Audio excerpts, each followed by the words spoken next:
Merci à tous d'être venus, aussi nombreux, un samedi matin. Donc, pour me présenter en quelques mots, donc, je suis avocate de formation, juriste spécialisée sur les questions environnement et droits des peuples autochtones. J'ai travaillé beaucoup en Guyane française, d'où aussi l'histoire du livre, parce qu'une grande partie du livre raconte en fait les luttes contre des projets miniers, notamment en Guyane. Donc, vous en avez peut-être entendu parler, le projet Montagne d'Or, les forages pétroliers de Total. Mais il y a aussi une grande partie du livre qui est dédiée à Wild Legal et à l'action qu'on a créée grâce à cette association. Donc Wild Legal, c'est une association qui est aussi une école pour enseigner justement ces nouveaux concepts juridiques, donc les droits de la nature, l'écocide, parler des droits des animaux, etc. Et donc on écrit par exemple des ouvrages, alors ça c'est notre premier ouvrage, donc le petit manuel pour les droits de la nature, et c'est une synthèse en fait de tous les textes, des origines des droits de la nature, mais aussi des victoires dans les tribunaux et des grands textes de loi ou constitutions qui existent déjà et qui reconnaissent des droits à la nature. Donc c'est un peu de ça dont on va parler aujourd'hui, vous vous en doutez. Et je vais essayer de vous présenter justement tous les enjeux autour de la reconnaissance des droits de la nature et de ces concepts. Alors pour reprendre un peu donc à l'origine, le mouvement des droits de la nature, ou ce qu'on appelle aussi donc la jurisprudence de la Terre, c'est l'idée de créer un droit biomimétique, c'est-à-dire un droit qui respecte le fonctionnement de la nature,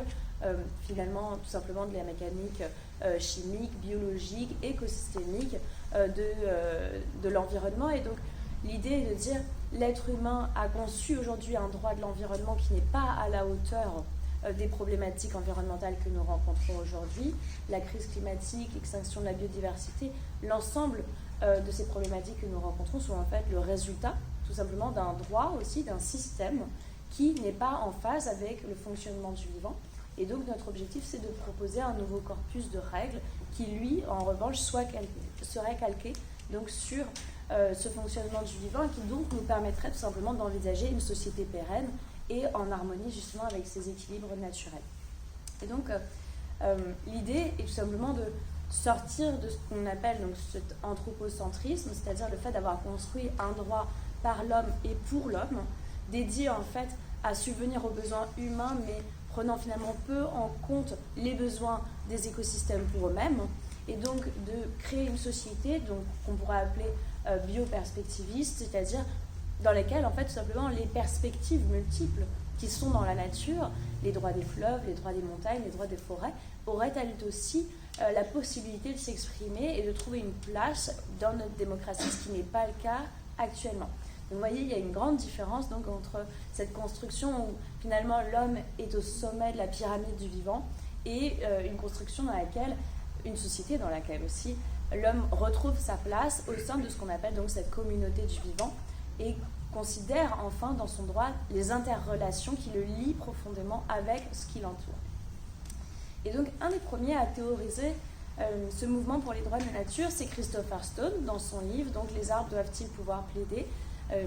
J'en ai un exemplaire ici, mais il est très vieux. Il y a une nouvelle édition qui va sortir bientôt, donc aux éditions du Passager clandestin, qui est une traduction en fait de l'anglais, puisque Christopher Stone est un prof de droit public aux États-Unis et qui, en 1972, dans une affaire assez célèbre qui opposait à l'époque donc le Sierra Club, une grande association environnementale américaine, et Walt Disney, qui voulait construire un parc d'amusement au milieu d'une vallée de séquoias géants, se retrouve à écrire cet article parce que l'association Sierra Club est déboutée, c'est-à-dire on ne lui reconnaît pas l'intérêt à agir, parce que le juge à cette époque, dans une vision un petit peu restrictive du droit, dit « mais dans votre association, vous êtes bien des humains, vous n'êtes pas des arbres. Donc vous n'avez pas de préjudice personnel à ce que ces arbres soient coupés. Bon, donc vous n'avez pas intérêt à agir. » Et donc rejette la demande de l'association Sierra Club et Christopher Stone, face à cette restriction énorme du droit de protéger la nature, dit mais si les humains ne peuvent pas plaider pour défendre la nature, dans ce cas-là, est-ce que les arbres doivent pouvoir plaider pour eux-mêmes? Et donc évidemment, ça attire l'œil et puis on se pose forcément la question de savoir qu'est-ce qu'il veut dire à travers ça. Et donc tout simplement, il expose une théorie juridique disant il est tout à fait possible et tout à fait légal de reconnaître des droits à la nature dans notre système. Ce ne sera pas une complète révolution, et il expose tout un tas de mécanismes juridiques, et notamment donc le droit de tutelle, qui fait qu'une personne peut représenter autrui, une autre personne. Et donc, pour illustrer ce cheminement intellectuel, il revient sur différentes étapes où notre droit a élargi la conception de sujet de droit, c'est-à-dire à donner des droits propres à d'autres sujets dans notre histoire. Et donc, notamment là, dans cette citation, donc, je vais vous la lire comme on ne voit pas très bien. Donc, à chaque fois qu'un mouvement social apparaît qui propose de conférer des droits à une nouvelle entité, les enfants, les femmes, les noirs, cette proposition est condamnée à passer pour étrange, effrayante ou risible. En fait, tant que la chose privée de droit n'a pas reçu ses droits, nous ne pouvons la voir comme une chose à notre usage. On entre là dans un cercle vicieux, on sera réticent à donner des droits aux choses tant qu'on ne saura pas les voir et leur reconnaître de la valeur pour elles-mêmes. Et en même temps, il est difficile de les voir et de leur reconnaître cette valeur avant de s'être résolu à leur donner des droits.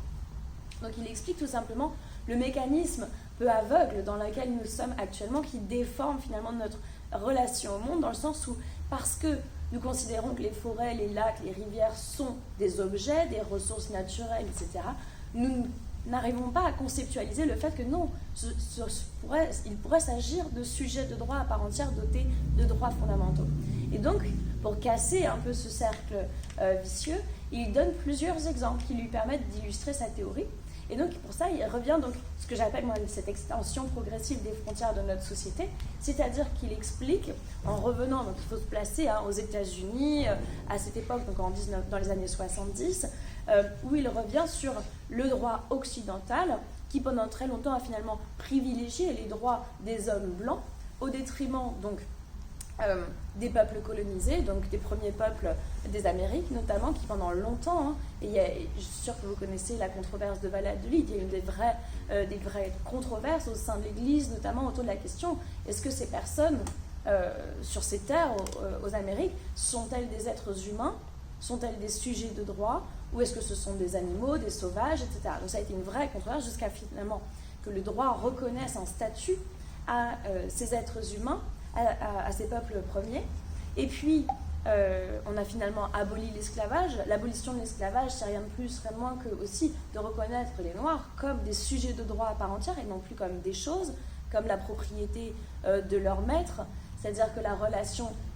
esclave à maître, c'est finalement rien de plus que la relation de objet à sujet de droit. Donc encore une fois, Christopher Stone dit, voyez, encore une fois, on a élargi les frontières de notre société, on a inclus les esclaves dans la société humaine, et la dernière extension de ces droits que cite Christopher Stone, c'est évidemment le droit des femmes, avec le fait que justement les femmes ne soient plus soumises à la tutelle de leur mari, puisque vous savez, le droit de vote c'est 1944, c'est quand même assez tardif dans l'histoire de l'humanité, et donc c'est quand même, si on se place dans une position maintenant d'analyse politique et démocratique, c'est quand même la première fois que les femmes ont le droit de voter et d'être élues,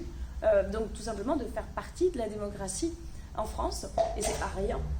Et juridiquement, ça se traduit par donc, le fait que la femme n'a plus à subir un statut qui lui était imposé par l'homme, qui était de dire la femme a le même statut que les enfants ou les fous, donc elle est placée sous la tutelle de son mari ou de son père. Et finalement, la femme devient un plein sujet de droit, elle n'est plus soumise à cette tutelle et elle s'émancipe, disons-le comme ça. Sauf que,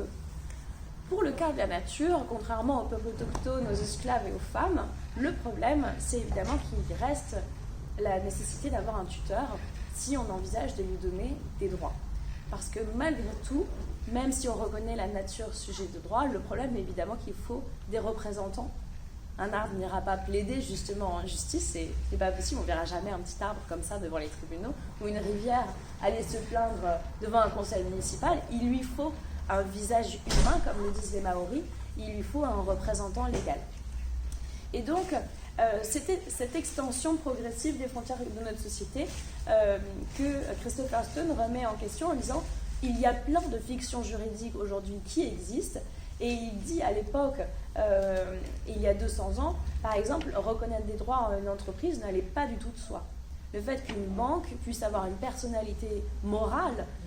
et une existence juridique n'allait pas de soi. Même le fait qu'un État ou qu'une nation ait une personnalité juridique, avant il s'agissait d'un roi, là on voyait tout à fait, c'était une personne qui signait les traités internationaux en son nom. Quand il mourait, on remettait un peu tout à plat. Et là, il nous dit, vous voyez, le fait même d'avoir reconnu une nation comme sujet de droit, le fait que la France, en son nom, signe à travers ses représentants des conventions internationales, par exemple, c'est quelque chose qui est assez récent dans l'histoire du droit. Et donc, comme ça, il essaie de nous faire déconstruire nos préjugés, nos a priori sur la question juridique. Et il revient donc sur toute l'évolution du droit pour nous dire, et finalement, pourquoi pas reconnaître des droits à la nature, c'est tout à fait envisageable. Et il se trouve que, donc, on parle de 1972, il y a un prolongement à tout ça, c'est-à-dire que pendant des années, les juristes travaillent sur ces questions-là. Il faut dire que dans le monde du droit, son article il fait l'effet d'une bombe, c'est-à-dire que c'est la première fois qu'on évoque ces questions, qu'on va autant dans les aspects techniques. Et il se trouve que, donc, en 2008, l'Équateur décide de s'accaparer finalement ces propositions, d'aller même plus loin, puisqu'il donne la personnalité juridique et des droits fondamentaux à la Pachamama, c'est-à-dire à la terre-mère, à la terre dans son ensemble, et par un processus référendaire, ce qui est quand même extraordinaire, parce que vous savez que l'Équateur a un gros passif quand même, en termes de criminalité écologique. Vous avez certainement entendu parler de Texaco Chevron, c'est les grosses pollutions qu'il y a eu donc, dans la région de l'Orient, où d'ailleurs il n'y a pas encore eu de justice rendue pour ces peuples qui ont subi cette espèce de scandale écologique pendant toutes ces années. Il se trouve qu'il y a un processus référendaire qui est mis en place et qu'au sein des articles proposés, les membres de ce processus référendaire, de cette assemblée constituante, proposent l'introduction d'un article défendant les droits de la terre-mère sur la proposition de la Pachamama Alliance, qui est une association d'Équateur, et qui donc reconnaît des droits à la terre-mère. Et il faut savoir que depuis 2008, donc évidemment l'Équateur fait office de référence en matière internationale, mais aussi au niveau local, il y a déjà eu 56 jurisprudences qui ont été gagnées sur le fondement des droits de la nature, une assez récente dans le parc de Los Cedros, justement, qui a permis aux associations en Équateur de tout simplement annuler tous les permis miniers qui avaient été délivrés, qui étaient pour le juge en contradiction avec la protection des droits de la nature. Donc c'est très efficace dans certaines situations, ça fait directement obstacle aux projets les plus toxiques, les plus nocifs pour la nature. Donc une jurisprudence qui se met en place petit à petit, qui permet justement de déconstruire aussi des choses qui avaient été données, des permis qui avaient été délivrés, etc., ou des pratiques qui avaient été jusqu'ici tolérées. Et donc un impact très intéressant, d'autant plus que, entre-temps, au niveau international, l'Équateur est finalement porté aussi par la Déclaration universelle des droits de la terre-mère, donc qui a été écrite par des centaines d'associations réunies à Cochabamba en 2010 en Bolivie, donc, et donc à l'occasion de ce qu'on a appelé la Conférence mondiale sur les changements climatiques et les droits de la terre-mère. Et donc ce texte, dont je vais vous présenter un extrait parce qu'il est extrême, enfin aujourd'hui c'est devenu notre texte de référence, pour le dire comme ça. Ce texte, il repose donc sur l'idée que la terre-mère est une communauté vivante composée d'entités qui sont toutes interdépendantes et sujettes de droits propres. Et donc cet article repose à la fois donc sur les droits de cette terre-mère et en même temps sur les devoirs de l'être humain afin justement de trouver un équilibre entre humain et la nature. Et donc notamment dans cet article 2, il est prévu donc que la terre-mère et tous les êtres qui la composent possèdent des droits intrinsèques suivants: le droit de vivre et d'exister, le droit au respect, le droit à la régénération de leur biocapacité et à la continuité de leurs cycles et processus vitaux sans perturbation d'origine humaine, le droit de conserver leur identité et leur intégrité comme êtres distincts, autorégulés et intimement liés entre eux, le droit à l'eau comme source de vie, le droit à l'air pur, le droit à la pleine santé, le droit d'être exempt de contamination, de pollution et de déchets toxiques ou radioactifs, le droit de ne pas être génétiquement modifié ou transformé d'une façon qui nuise à leur intégrité ou à leur fonctionnement vital et sain, le droit à une entière et prompte réparation en cas de violation des droits reconnus dans la présente déclaration résultant d'activités humaines. Tu les partageras les slides après? Tout à fait. Vous pouvez retrouver tous nos slides soit sur notre site internet et évidemment sur notre blog, etc. C'est le but de Wild Eagle, c'est d'être une école, donc tous ces contenus ils sont accessibles. Vous voyez cette déclaration, donc c'est vraiment la première fois qu'on fait une longue liste, tout comme on l'a fait d'ailleurs pour les droits des êtres humains. On bâtit tout simplement un texte qui définit les droits que devrait avoir n'importe quelle entité naturelle, n'importe quel écosystème. Et il se trouve que, puisque le sujet qui nous intéresse aujourd'hui, c'est les fleuves et les écosystèmes aquatiques, on pourrait dire dans leur ensemble, cette déclaration elle a été suivie d'une transposition au niveau international qui a été réalisée par le Earth Law Center, qui est un groupe d'experts, en fait, notamment des avocats, qui travaillent aux États-Unis plus particulièrement donc sur les droits des fleuves et des rivières et qui accompagnent de nombreuses initiatives citoyennes et qui ont écrit donc cette Déclaration universelle des droits des fleuves qui reprend, alors cette fois de façon plus simple, en seulement 6 articles, les droits qui pourraient être reconnus et qui seraient propres aux fleuves, donc le droit de s'écouler librement, de remplir ses fonctions essentielles dans son écosystème, de ne pas être pollué, d'être alimenté et d'alimenter des aquifères durables, et le droit à la biodiversité indigène, ainsi qu'à la réparation et à la restauration en cas de dommage. Donc, vous voyez, c'est un peu une synthèse, en fait, de la Déclaration universelle des droits de la Terre-Mère, mais avec une transposition qui s'appliquerait, pour le coup, mieux aux spécificités des écosystèmes aquatiques, et c'est ça qui va nous intéresser aujourd'hui, parce que, typiquement, beaucoup de choses, beaucoup de ces activités humaines que nous pratiquons et qui sont aujourd'hui légales, se retrouvent à être directement confrontées à la reconnaissance de droits à des écosystèmes. Évidemment, si c'était juste pour reconnaître de nouveaux droits et que ça ne changeait rien, vous imaginez bien qu'on ne se donnerait pas tous mal. Donc il y a bien un rapport de force, c'est aussi ça, le bioperspectivisme, c'est instaurer un rapport de force, plus uniquement d'être humain à être humain, mais des perspectives qui nous viennent de la nature, que ce soit les poissons, les berges ou l'eau elle-même qui coule dans le fleuve. Et donc toutes ces perspectives, à travers le mouvement des droits de la nature, trouvent leur place et doivent être finalement considérées dans les impacts qui sont observés sur un territoire quand il y a un projet. Et typiquement, je vais vous citer quelques exemples de jurisprudence. Je ne peux pas tous vous les illustrer aujourd'hui parce qu'en fait, elles sont tellement multiples aujourd'hui que ça serait une liste à la Prévert et ça ne serait pas forcément productif pour nous. Je vais vous citer quelques exemples qui m'inspirent et qui me parlent et qui j'espère vous parleront aussi, notamment et particulièrement à la jeunesse qui est là où je suis, une décision fondamentale en Colombie, celle donc de l'affaire des Justicia. Les Justicia, c'est une association et un cabinet d'avocats aussi qui accompagne des jeunes et qui là en l'occurrence a accompagné donc 25 jeunes qui ont déposé un recours devant les tribunaux colombiens pour attaquer les carences de l'État en matière de lutte contre la déforestation. Il se trouve que la Colombie s'est engagée au moment de l'accord de Paris à lutter activement contre la déforestation de la forêt amazonienne présente sur son territoire et que malheureusement depuis l'accord de Paris on n'a jamais vu la déforestation s'accélérer à un rythme aussi effréné. Donc vous voyez, les jeunes étaient forcément inquiets, soucieux de la protection de la forêt et ils ont saisi les tribunaux en disant c'est notre droit à la vie, c'est notre droit à la santé qui est impacté parce que vous ne tenez pas vos engagements. Et ce qui est intéressant, c'est que non seulement le juge leur a donné raison dans cette affaire, mais il est même allé plus loin en disant vos droits sont effectivement impactés, vous, générations futures, mais les droits de la forêt amazonienne, eux aussi, sont impactés. Le droit à l'intégrité de la forêt, le droit à sa santé et à sa protection sont de la responsabilité de l'État, et l'État est le garant. Et en reconnaissant donc pour la première fois l'Amazonie comme sujet de droit, elle reconnaît aussi l'obligation pour l'État d'agir. Elle lui donne 3 mois pour mettre en place un programme d'action concret pour lutter contre la déforestation. Et donc, c'est vraiment une des décisions qui illustre aussi le pouvoir de la jeunesse et parfois aussi le courage du juge pour aller plus loin, pour proposer justement une nouvelle lecture du droit, parce qu'il faut savoir qu'en Colombie, il n'y avait pas de base en plus juridique pour cette reconnaissance, c'est vraiment une reconnaissance jurisprudentielle. Et donc contrairement à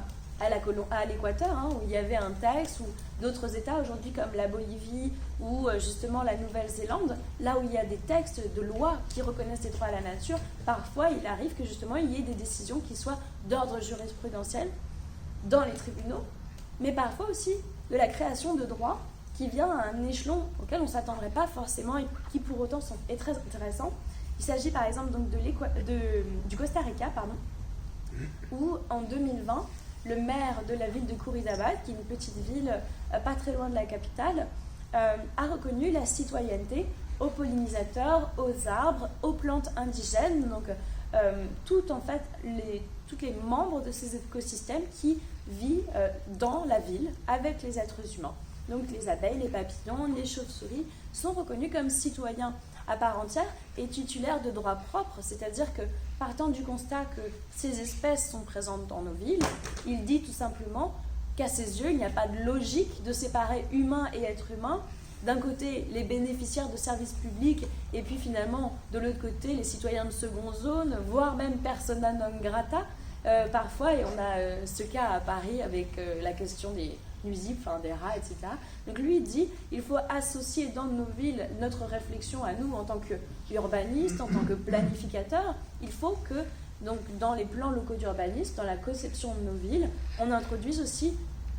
alors, de manière très pratique et concrète, qu'est-ce que ça veut dire être un citoyen pour une entité naturelle? Ça veut dire avoir la possibilité de se déplacer. Donc ils ont commencé un programme de construction de corridors écologiques, donc ils cassent les trottoirs, ils font des corridors où ils plantent des arbres, des arbustes, ils mettent en place des fleurs pour que les pollinisateurs puissent se déplacer, pour que les oiseaux puissent être à l'abri, etc., dans ces couloirs écologiques. Et puis, c'est aussi repenser les villes pour que les oiseaux et pour que les autres espèces puissent tout simplement s'y loger, donc construire des maisons, des immeubles différemment, pour prévoir aussi des refuges pour ces animaux, se nourrir aussi, donc d'où l'attrait de planter et de mettre en place des lieux où il y a beaucoup de fleurs pour les pollinisateurs, etc., pour les papillons. Et donc, comme ça, cette ville s'est mise en tête de tout simplement repenser complètement des plans locaux d'urbanisme de la ville et reconstruire une ville qui soit, elle aussi, finalement biomimétique, qui reconnaissent les besoins et les intérêts de ces citoyens non humains qui font partie désormais des citoyens à part entière. Et donc, ce maire, Jimmy Cruz Jiménez, ce qui est très intéressant, c'est qu'aussi il se projette dans un angle pédagogique. Il dit si on veut éduquer demain des jeunes citoyens à être pleinement membres de ces écosystèmes, il ne faut pas qu'ils soient détachés de la nature, il faut qu'ils soient pleinement membres de cette communauté du vivant. Et pour lui, c'est un véritable projet politique et social de répondre à cette urgence, de dire nos citoyens ne sont pas juste des bénéficiaires de services publics, ce sont des membres à part entière de ces solutions aussi que nous voulons créer pour l'avenir. Donc c'est vraiment ce qu'on appelle la démocratie participative, c'est-à-dire il essaye de replacer le citoyen en fait au cœur des décisions, ainsi que les autres entités du vivant. Voilà un petit peu pour la ville de Curridabat. Et pour vous dire à quel point, des fois ça nous semble très loin, l'Amérique du Sud, l'Australie, la Nouvelle-Zélande, on se dit voilà, qu'est-ce qu'on fait en France? Il se trouve qu'en France, on a déjà un territoire qui reconnaît des droits à la nature. Est-ce que vous savez lequel c'est? Le Parlement de la Loire. Non. C'est un texte encore symbolique sur la Loire, c'est pas de valeur légale. En revanche, il y a un territoire en France qui a déjà légalement dans sa loi reconnu, en l'occurrence dans son code de l'environnement, qui a déjà reconnu des droits à la nature. C'est un désert? Non. La Polynésie française. Non, pas non plus la Polynésie. C'est la Nouvelle-Calédonie? Oui, c'est les îles Loyauté. La province de Nouvelle-Calédonie a reconnu en 2019 son propre code de l'environnement, puisqu'il se trouve qu'avec le statut de territoire d'outre-mer, ça facilite évidemment la prise de décisions qui leur sont propres. Et donc ils ont voulu écrire un code en accord avec leur identité, l'identité kanak. Et donc ils ont inscrit dans le code de l'environnement, dans les principes fondateurs du code de l'environnement, ce qu'ils appellent le principe unitaire de vie, et qui signifie que l'homme appartient à l'environnement naturel qui l'entoure et conçoit son identité dans les éléments de cet environnement naturel. C'est-à-dire en fait le concept aussi en droit de droit bioculturel, le lien évident entre l'habitat dans lequel nous nous trouvons et notre identité. Et par exemple, puisque c'est notre sujet aujourd'hui, notre identité, notre rapport à la Seine et finalement le lien qu'il y a entre être habiter en Île-de-France ou sur le bassin versant de la Seine et exister et avoir construit sa culture avec cet écosystème. Et ce principe unitaire de vie pour le peuple kanak, il aboutit aussi dans la possibilité de reconnaître des droits propres à des écosystèmes. Donc vous voyez comme quoi on n'est pas si en retard que ça, puisqu'il y a déjà au moins un territoire en France qui a reconnu directement et dans son code de l'environnement des droits à la nature. Donc autant vous dire qu'on estime encore quelques années, on se laisse encore quelques années pour que ça aboutisse sur le territoire de métropole, mais en tout cas c'est aussi notre rôle aujourd'hui, on compte sur vous pour que ça aboutisse. Comment on peut passer justement du code de l'environnement kanak au code de l'environnement français? Est-ce que toi et Valérie et d'autres ont déjà identifié des passerelles juridiques pour utiliser cette jurisprudence et l'importer finalement en disant voyez bien qu'on le fait là-bas, enfin, est-ce que vous avez déjà une tactique là-dessus? En fait, de la même manière qu'il y a eu un processus démocratique en Nouvelle-Calédonie, c'est-à-dire qu'ils ont voté avec leur parlement l'édiction de ce nouveau code de l'environnement, en France, nous on fait de la sensibilisation. Avec Wild Eagle, on va voir les sénateurs, les députés, mais aussi on forme tout simplement le grand public parce qu'on est en démocratie. Donc pour que nos sujets arrivent dans les parlements et au Sénat, évidemment, il est essentiel tout simplement que déjà les citoyens soient au courant,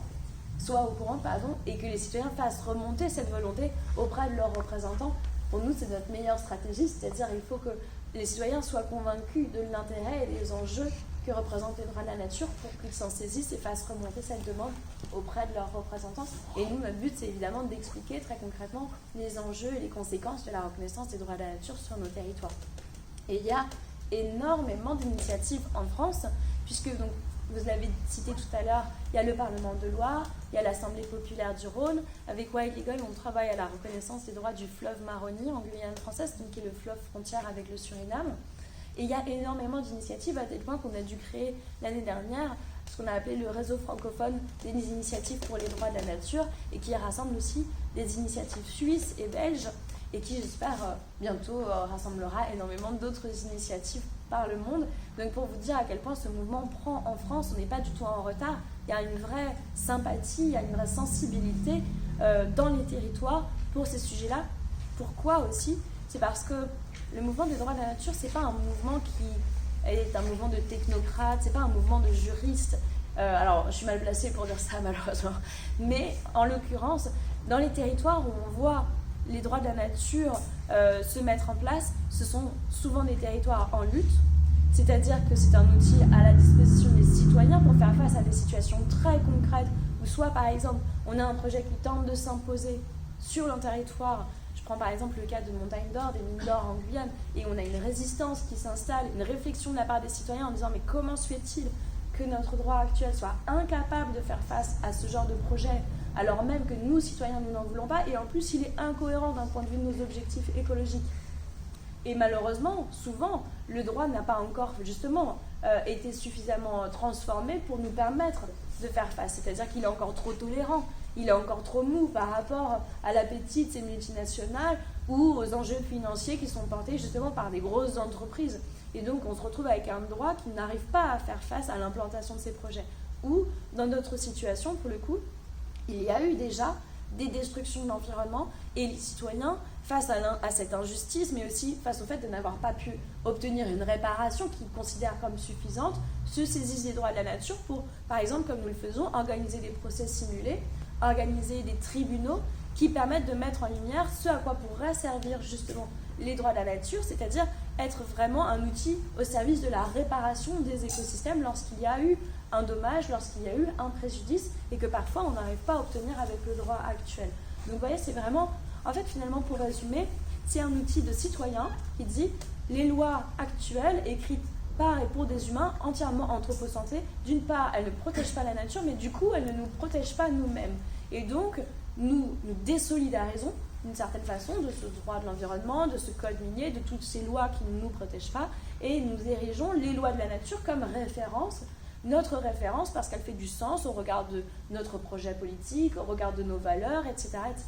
Et donc, ce qui est très intéressant avec ce mouvement, c'est que ce n'est pas un mouvement justement d'experts, c'est un mouvement de citoyens, puisque je vous ai lu la Déclaration universelle, ce sont des droits très simples, ça fait appel au bon sens finalement, et ça ne fait pas appel justement, on n'a pas forcément besoin d'avocats pour porter ces sujets-là, on a besoin tout simplement de la connaissance de son territoire, on a besoin de savoir ce qui s'y passe, et donc c'est un peu un droit coutumier, c'est-à-dire qu'on peut s'en servir pour l'adapter à des situations locales, à nos besoins, et mettre en place justement un nouveau cadre juridique qui nous semble plus adapté à ce que nous vivons. Et c'est en ça que le mouvement des droits de la nature prend rapidement, parce qu'il est simple, parce qu'il est efficace justement pour rentrer aussi parfois dans un rapport de force avec soit des personnalités politiques, soit des entreprises, lorsque justement il y a débat ou controverse sur un projet ou sur un programme qui veut être mis en place sur un territoire. Et donc c'est un outil très concret, et c'est pour ça que ce qui m'intéresse dans mon travail, c'est la question de ces gardiens, parce qu'au final, reconnaître des droits à la nature, bon ça juridiquement c'est faisable, mais ce qui est intéressant, c'est le projet politique derrière, c'est-à-dire redonner du pouvoir à ses citoyens. Et donc, pour moi, justement, tout l'enjeu d'être... Alors, j'appelle ça gardien et gardienne de la nature. Je trouve qu'il y aurait plein de terminologies différentes. Ça va peut-être parler à certaines personnes, pas à d'autres. On pourrait dire sentinelle, on pourrait dire ambassadeur, on pourrait dire diplomate, on pourrait dire tout un tas de choses qui s'adapteraient selon, justement, et je suis vraiment intimement convaincue que chacun doit trouver le mot qui lui ressemble le plus en fonction, justement, aussi de comment il a envie lui-même de s'investir. Est-ce qu'il a plutôt envie d'être lanceur d'alerte, sentinelle? Dans ce cas-là, voilà, c'est un rôle. Est-ce qu'il a plus envie d'être dans le soin, dans la réparation? Pour moi, c'est ça, être gardien, c'est aussi pouvoir parler au nom d'eux. Et ça correspondrait plutôt au rôle d'ambassadeur ou de diplomate, c'est-à-dire faire le pont, faire la jonction finalement entre ces besoins de la nature et le monde des humains qui est parfois un peu sourd et aveugle à ces besoins-là. Donc il y a justement tout un tas de mots, de rôles, de concepts qu'on pourrait développer et qui est en train justement d'être en réflexion. C'est là pour ça qu'on est aujourd'hui. Mais pour moi, ce qui est fondamental de comprendre, c'est déjà qu'il s'agit d'une désobéissance, certes, puisque c'est désobéir aux règles actuelles, mais pour en créer des nouvelles, pour en proposer des nouvelles. Donc c'est une désobéissance qui est créatrice, qui est positive, qui se construit aussi en dehors des institutions, justement au sein en fait de ces communautés humaines qui ont pour projet de représenter mieux la nature et de la défendre, et donc de trouver des nouveaux modèles politiques pour représenter ces écosystèmes qui soient en accord avec le fonctionnement du vivant. Donc on est pour moi dans cette recherche, et ce qui est extraordinaire à travers le mouvement des droits de la nature, c'est qu'on observe partout dans le monde des modèles complètement différents qui se mettent en place.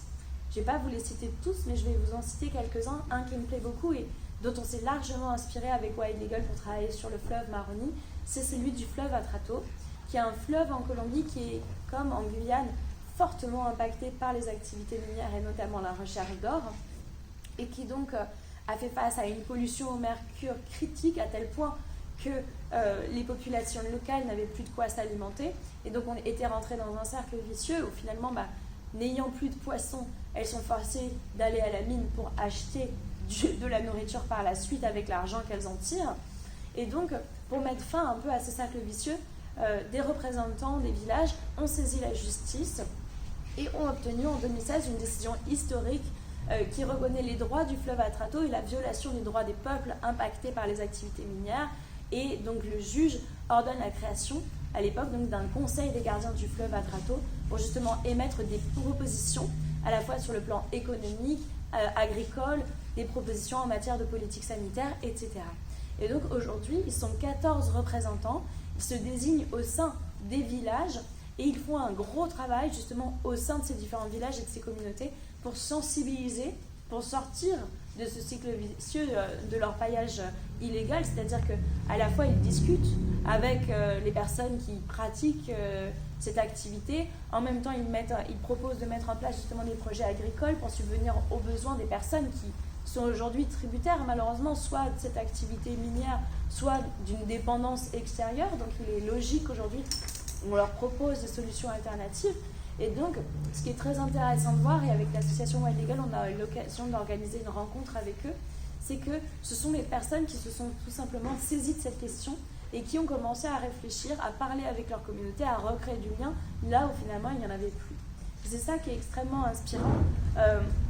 c'est que aujourd'hui, donc leur but est de mettre en place tout un tas de propositions pour aller directement discuter dans les ministères qui sont compétents sur ces questions-là. Ce n'est pas encore le cas aujourd'hui. Vous savez que la Colombie, c'est un territoire un peu dur, un peu marqué politiquement, que les ressources ne sont pas, financières aussi, hein, j'entends, les ressources ne sont pas les mêmes que dans un territoire comme la France, mais ils font vraiment de leur mieux et c'est assez impressionnant de voir ces hommes et ces femmes autochtones, non autochtones, travailler ensemble pour proposer une sortie en fait de cette crise grâce à la reconnaissance des droits de la nature et la création de ces conseils représentants des écosystèmes. Donc c'est vraiment quelque chose d'extrêmement inspirant pour nous. Il y a d'autres modèles, je vous ai dit on ne va pas tous les faire, mais par exemple sur le fleuve Wanganui qui a été reconnu comme sujet de droit en Nouvelle-Zélande, il y a un conseil des gardiens bicéphale, c'est-à-dire une personne nommée par les tribus maoris, une personne nommée par le gouvernement, qui siègent ensemble au sein de ce conseil de gardiens et qui doivent prendre les meilleures décisions dans l'intérêt du fleuve. Ils sont accompagnés de 2 conseils, un conseil composé d'habitants nommés justement dans les villages maoris et un conseil stratégique qui lui est composé plutôt de représentants des gouvernements locaux et d'acteurs du monde économique, donc des personnes qui ont un intérêt aussi à l'usage du fleuve. Et donc ça c'est une possibilité et il en existe énormément d'autres. Aux États-Unis par exemple, il y a des décisions déjà qui se sont mises en place sur différentes rivières gérées par des conseils de bande, notamment aussi au Canada,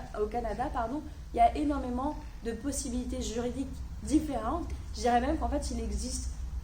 une multitude, une infinité de possibilités juridiques parce qu'en fait, chaque territoire peut créer un conseil à l'image justement de son identité propre et de ses besoins. Et c'est ça qui est extrêmement intéressant, c'est que justement, on peut se réunir tous, discuter de quoi avons-nous besoin et dans ce cas-là, comment devrions-nous représenter notre écosystème. Et comme vous le savez, sur un écosystème complexe, comme c'est le cas de la Seine, avec des conséquences immenses sur un territoire extrêmement vaste, c'est ça qui est intéressant. C'est qu'on n'harmonise pas justement par le haut en disant voilà, et c'est malheureusement souvent les travers du code de l'environnement et des différentes lois qui sont applicables en matière de protection de l'eau, c'est qu'il y a un système pour un peu tous les territoires. Or, on ne va pas quand même